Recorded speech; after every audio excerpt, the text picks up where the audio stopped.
पितृ स्तोत्र सुनते हैं। शुभ समय आ गया, चलिए। अर्चितानाममूर्तानां पितॄणां दीप्त तेजसां नमस्यामि सदा तेषां ध्यानिनां दिव्य चक्षुषाम् इंद्रादीनां च नेतारो दक्ष मारीचयोस्तथा सप्तऋषीणां तथान्येषां तान् नमस्यामि कामदान् मन्वादीनां मुनीन्द्राणां सूर्यचन्द्रमसोस्तथा तान् नमस्याम्यहं सर्वान् पितॄनप्सद्वावपि नक्षत्राणां ग्रहाणां च वायव्यग्न्योर्नभस्तथा ध्यावा पृथ्व्योश्च तथा नमस्यामि कृताञ्जलि देवर्षीणां जनितृं च सर्वलोक नमस्कृतान् अक्षयस्य सदा धातॄन्नमस्येऽहं कृताञ्जलि प्रजापते कश्यपाय सोमाय वरुणाय च योगेश्वरेभ्यश्च सदा नमस्यामि कृताञ्जलि नमो घनेभ्य सप्तभ्यस्तथा लोकेषु सप्तसु स्वयंभुवे नमस्यामि ब्रह्मणे योगचक्षुषे सोमाधारान् पितृगणान् योगमूर्तिधरांस्तथा नमस्यामि तथा सोमं पितरं जगतामहम् अग्निरूपांस्तथैवान्यान् नमस्यामि पितॄनहम् अग्निशोममयं विश्वं यत एतदशेषत ये तु तेजसी ये चैते सोम सूर्याग्निमूर्तय जगत्स्वरूपिणिश्चैव तथा ब्रह्मस्वरूपिण तेभ्यो अखिलेभ्यो योगिभ्य पितृभ्यो यत्मानस नमो नमो नमस्ते मे प्रसीदन्तु स्वदाभुज।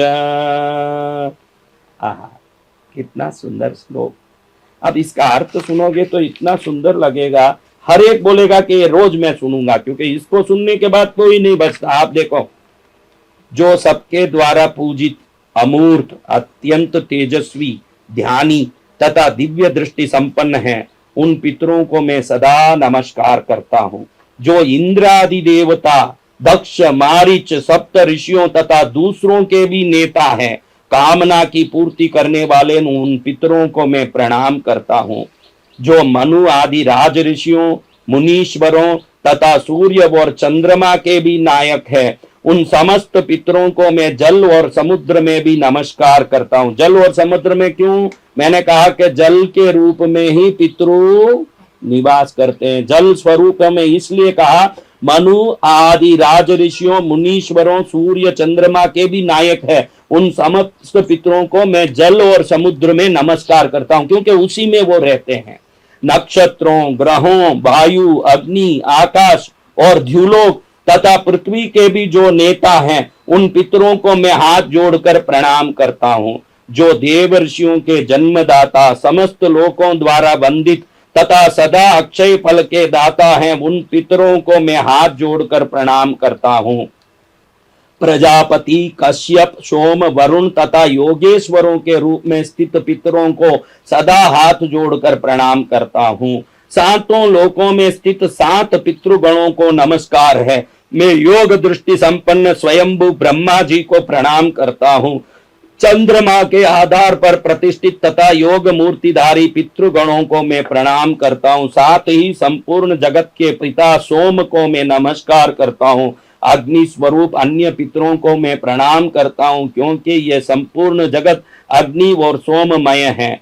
जो पितर तेज में स्थित है, जो ये चंद्रमा सूर्य और अग्नि के रूप में दृष्टिगोचर होते हैं, तथा जो जगत स्वरूप एवं ब्रह्म स्वरूप है, उन संपूर्ण योगी पितरों को मैं एकाग्र चित्त होकर प्रणाम करता हूं। सभी पितरों को बारंबार नमस्कार है। वे स्वदा भोजी पितर मुझ पर प्रसन्न हो। सदा भोजी यानी मैंने कहा पहले ही स्वदा स्तोत्र में कि ब्रह्मलोक में ब्रह्म देवता स्वदा देवी की स्तुति कर रहे थे। उस समय अचानक उनकी स्तुति से प्रसन्न होकर स्वदा देवी ब्रह्मलोक में ब्रह्मा के सामने प्रकट हुई, तो ब्रह्म देवता ने स्वदा देवी को पितरों को सुपुर्द करके कहा कि आज से जो आपके लिए जो भोज मिलेगा, जो यज्ञ होगा उसमें स्वदा कहा जाएगा, वो स्वदा के शक्ति से ही आपको अन्न मिलेगा, जल मिलेगा, तृप्ति मिलेगा। इसलिए इसमें लिखा है, पितृओं को बारंबार नमस्कार है, वे स्वदा भोजी पितृ मुझ पर प्रसन्न हो। स्वदा भोजी यानी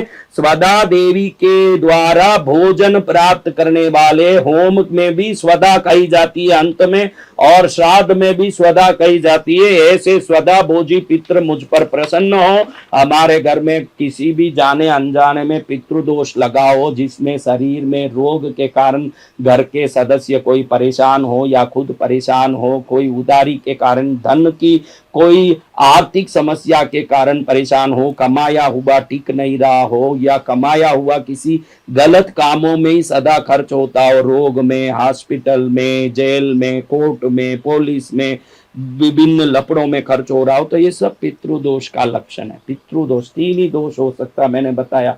एक तो कुल देवता का दोष, कुल देव पूजा से आने वाला दोष। दूसरा दोष ग्रह दोष, आपके जन्म कुंडली में अब जो दशा चल रही है, वो दशा के हिसाब से पूर्व कर्मानुसार आने वाले दुख और संकट। और मुख्य है पितृदोष, क्योंकि ग्रह तो 9 है, कुल देवता तो 1 है। अब कितने पीढ़ी पहले किस पितृ का श्राप लगा और कब से ये चलता आ रहा है,